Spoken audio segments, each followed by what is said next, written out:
Dios saltar a la fama. Bueno, le comento, somos alumnos del Colegio Álvarez Condarco y bueno, desde ya le agradecemos por su tiempo. Estamos interesados en que nos cuente su experiencia en la Guerra de Malvinas. Me gustaría que comencemos la entrevista con usted presentándose, cómo es su nombre, qué función cumplió en la guerra. Bueno, mi nombre es Néstor Ovidio Nieto y nací en la provincia de Santa Fe. Vine a los 18 años a Buenos Aires para enrolarme y poder hacer acá el servicio militar, porque en un lugar ni afuera. Bueno, y acá lo hice, salí sorteado con el número 407, hice la Fuerza Ejército. Y me tocó en la tabla. Bueno, hice 8 meses y salí en la primera baja, en noviembre del 81. Y en abril del 82 me convocaron y fui directamente a Malvinas. Al llegar al cuartel ese mismo día en la tarde, directamente ya me dieron la ropa, las armas y a la noche ya volamos. Al otro día de la mañana estaba en Malvinas, sin darme cuenta. O sea que usted tenía una preparación antes de ir a Malvinas o tuvo que... Bueno, sí, tenía la formación. Yo durante el servicio militar hice las instrucciones, el entrenamiento, pero después estuve en la parte de proveeduría, donde yo proveía la ropa a la gente, a la del cuartel. Y cuando fui a Malvinas, fui como apuntador del mortero, cosa que yo nunca había manejado. Claro. Estaba en otra área y fui como así. Claro. Éramos 8 en el equipo. ¿Cuál fue su primera impresión al llegar a Brasil? Bueno, la primera impresión fue el frío, porque el cambio, nosotros de acá volamos, íbamos a Comodoro Rivadavia, y al llegar a Comodoro Rivadavia no nos bajaron del avión, nos dijeron que desde ahí el comandante, que era Joffre en ese entonces, de la 10ª brigada, se ofrecía voluntariamente pasar a Malvinas, así que nos dieron un mate cocido arriba del avión y a Malvinas. Claro. Allá encontrarse con el frío, con todo muy distinto. No es muy bien, ¿no? No. ¿En qué regimiento venía En el regimiento 3 de infantería mecanizado de la Tablada. ¿Y las unidades eran rotativas? O sea, ¿usted estuvo rotando de otros puestos? No, eran fijas. Ah, Cada uno teníamos asignado un puesto. claro. ¿Quién sigue ahora? Yo. Bueno. Durante el tiempo que duró la guerra, ¿auxilió a algún herido en combate? Sí. El último día, nosotros estábamos en la reserva y en el último día de combate, que fue el día 13, pasamos a las primeras líneas, que ya los que habían estado en la primera línea tenían baja y se habían quedado sin municiones, entonces nos llevaron a nosotros, que fue todo el día 13, desde donde estábamos, de trasladarnos con todas las... Ya no había medio de movilidad, no había ni camiones, helicópteros, nada, no se movilizaba nada, teníamos que llevar todo caminando. Y lo trasladamos al Cerro Las Dos Hermanas. Yo estaba en la reserva en la Isla Soledad. Y desde ahí fueron los combates el 13 a la noche y el 14 a la mañana, que fue hasta que terminó la guerra. 10 de la mañana, que fue la rendición, que justo antes de ayer hizo 43 años. Así que muy poquito me acuerdo. Gracias a Dios lo superé. Luego del rendimiento de Argentina, ¿cuál fue su sensación finalizado el conflicto? Mira, en ese momento muchos veníamos decepcionados. Bueno, primeramente una vez terminado, que nos agarramos, fuimos prisioneros, nos llevaron a un lugar donde entregábamos las armas, todo como presos, sacaron los cordones, sí, todo. Y los llevaron a un lugar donde estábamos para embarcarnos. Y nos iban a llevar a la isla Ascensión, que es en África, como prisioneros de guerra.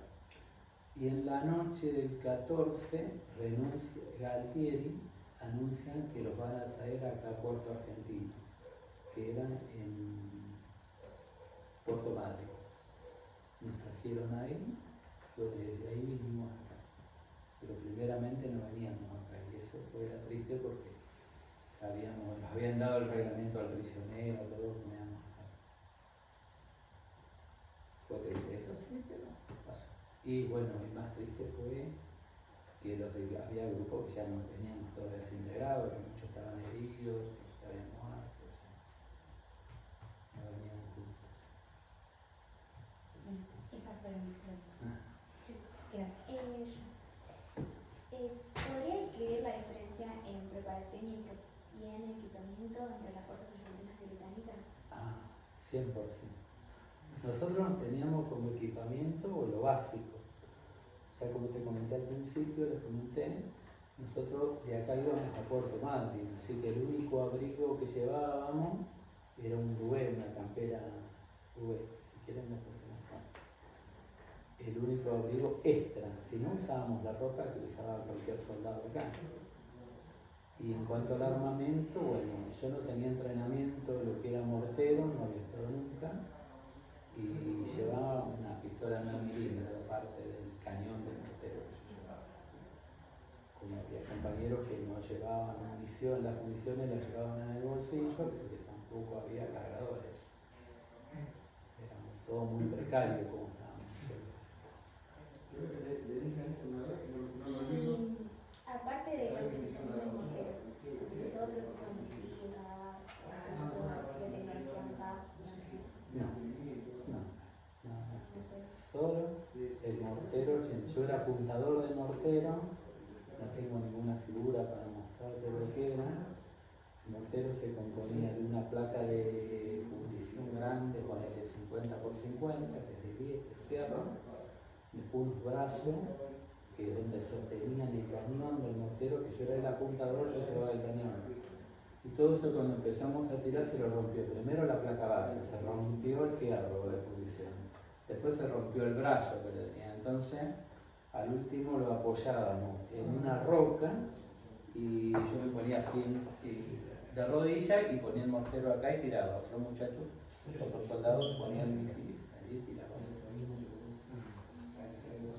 ¿Y cuál era la principal fortaleza militar argentina en ese momento?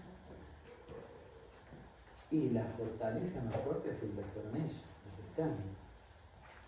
Porque ellos siempre atacaban de noche. Tenían armamento con armas infrarrojas, entonces ellos veían más. Nosotros tecnología cero. Bueno, Voy yo. bueno. ¿Cómo compararía con respecto a los soldados británicos con los argentinos en base a las debilidades o fortalezas? Bueno, ellos eran profesionales, era gente grande, preparada, bueno, por solo. Y nosotros éramos soldados, éramos muy jóvenes, éramos apenas 19, 20 años, unos de 18. Yo recién había cumplido los 20. Y era mucha la diferencia. Yo me acuerdo que cuando íbamos a entregar el armamento, por ahí pasando, que a veces a un chico le toca la cabeza, ¿sí? Bueno, yo le tocaba la cabeza, como diciendo, viendo los chiquitos a nosotros, eran hombres grandes. Más que nada diferencia de etaria. Exacto. ¿Qué recuerdo tiene a los días previos al conflicto? La tensión, la sociedad. De acá no tomaba conciencia yo de lo que pasaba. Porque yo trabajaba, a mí me agarró de sorpresa. Vi que acá todo el mundo se movilizaba por lo de Malvinas, era toda una vida, pero nunca pensé que me iban a llamar. Porque yo estaba de baja, como te dije al principio. Sí. Me llamaron y creo que era domingo 6 de abril. Y ese mismo día no me fue. O sea, usted ya estaba acostumbrado a su rutina civil. De civil, sí, Claro. Exacto. ¿Cómo mantuvo el ánimo, la esperanza con los camaradas? Bueno, la esperanza de volver, bueno, yo creo mucho en Dios. Yo fui bautizado y todo por la Iglesia Católica y todo. No soy practicante porque no voy a la iglesia. Pero yo creo mucho en Dios, entonces yo me aferré mucho a mi fe. Digo, bien. Un gusto. Mi primera pregunta es si es verdad que reciban buenos, ¿cómo decirlo? Si los prisioneros argentinos, los británicos los trataban bien. Sí. ¿Es verdad eso? Mira, yo te puedo hablar desde el último, porque hubo prisioneros al principio que eran británicos. Cuando yo fui prisionero ya había intervenido la Cruz Roja, porque era cuando ya terminó. Entonces la Cruz Roja lo trataron muy bien a nosotros. Muy bien. ¿Cómo era el abastecimiento de comida, ropa y municiones comparado con el enemigo? Bueno, yo te puedo hablar desde la ropa. Ellos tenían un equipamiento especial para el frío, para la lluvia, para todo. Nosotros no teníamos. Vuelvo al principio que te dije que fuimos como íbamos acá, como un soldado acá, con la diferencia que una campera adicional. ¿No? ¿Y qué más fue que preguntaste? Ropa y municiones comparado con el enemigo. Bueno, eso, en donde yo estuve no tuve lucha cuerpo a cuerpo, sino que fue que batían a través de misiles y artillería a distancia. Eso no te puedo decir porque yo no tuve lucha cuerpo a cuerpo como en otros lados, como en Ganso Verde, los primeros que tuvieron, ellos sí tuvieron luchas de esas. Donde tuvieron los burkas también, yo no los vi. Los vi después cuando fui prisionero, pero ya ellos había terminado. Muy conocido. Sí. ¿Usted qué dijo que tenía cuando fue a la guerra? 20. Yo fui en el 82, y soy del 62, fui en abril y había cumplido en enero. ¿Tuvo un trauma después del conflicto? Bueno, De ir al psicólogo, por ejemplo, ¿vale? sí, he ido al psicólogo ahora y me diagnosticaron. Ali, ¿qué era lo que tengo? Amnesia temporal. Amnesia temporal, que me olvido mucho. Sí. Eso es lo. Y estrés postraumático. Y estrés postraumático, a consecuencia de eso tengo una pensión por ese tema, que es de la nación, una pensión militar. Sí. Por último, ¿creo que con un mejor equipamiento y preparación las cosas podrían haber sido diferentes? Sí, pienso que sí. Sí, Ellos son potencia, igualmente. claro. Pero pienso que sí, porque ya como te dije, nosotros nos llevamos.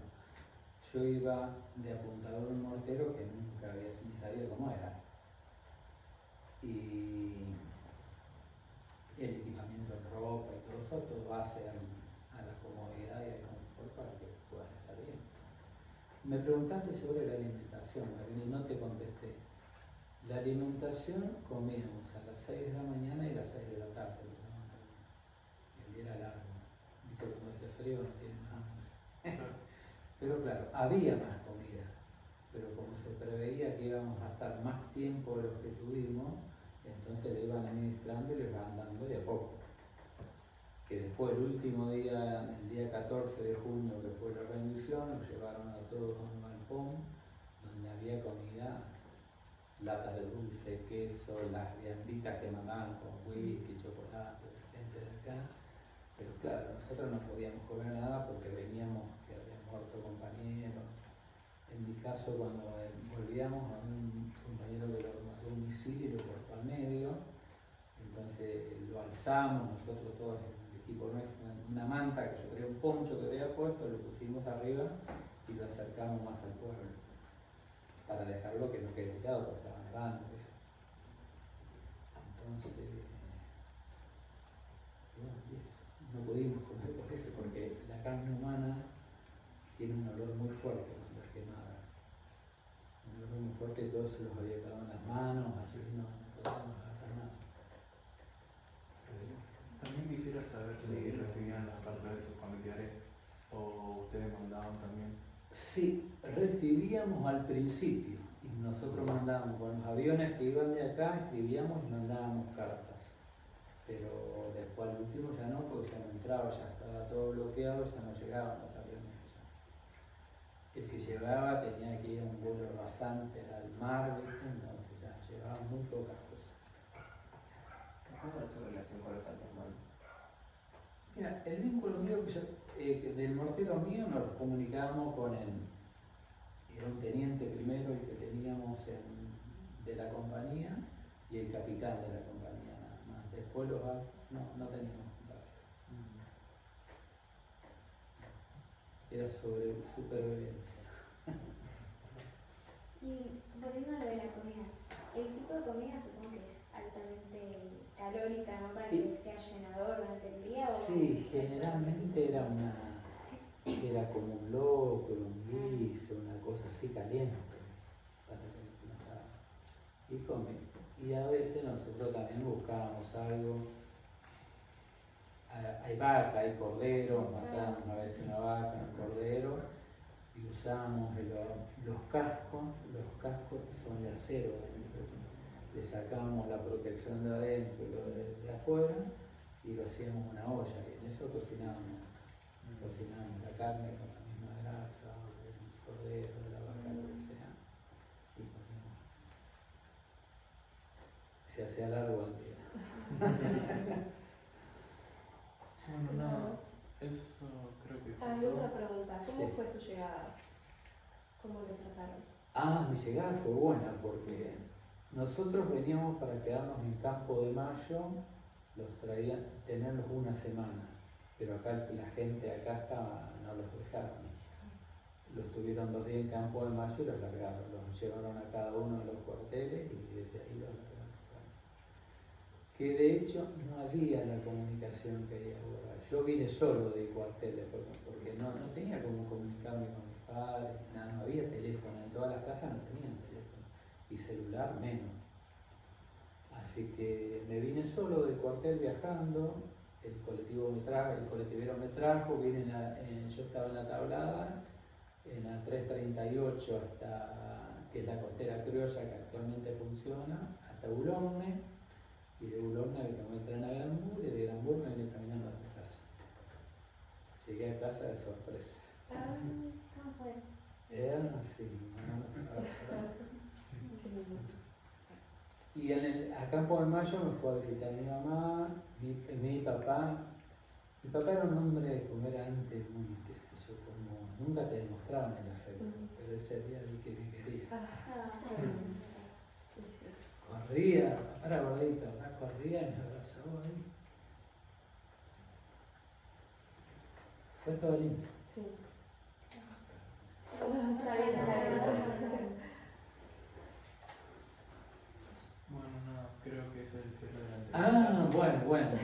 Y- Espero que les sirva y que Sí, se saquen una sí, buena sí. sonrisa. Sí. Muchas gracias Y si por- un día necesitan algo, me preguntan, vienen, o hablamos, como ustedes Sí. quieran. Muchas gracias Van por a ser su siempre tiempo, bienvenidos, ¿no? por Sí. escuchar. Muchas gracias por el recibimiento y el tiempo. Bueno, Muy fue un amable. gusto. Amable. Muchas gracias a ustedes que se interesen en eso. Sí. Ah.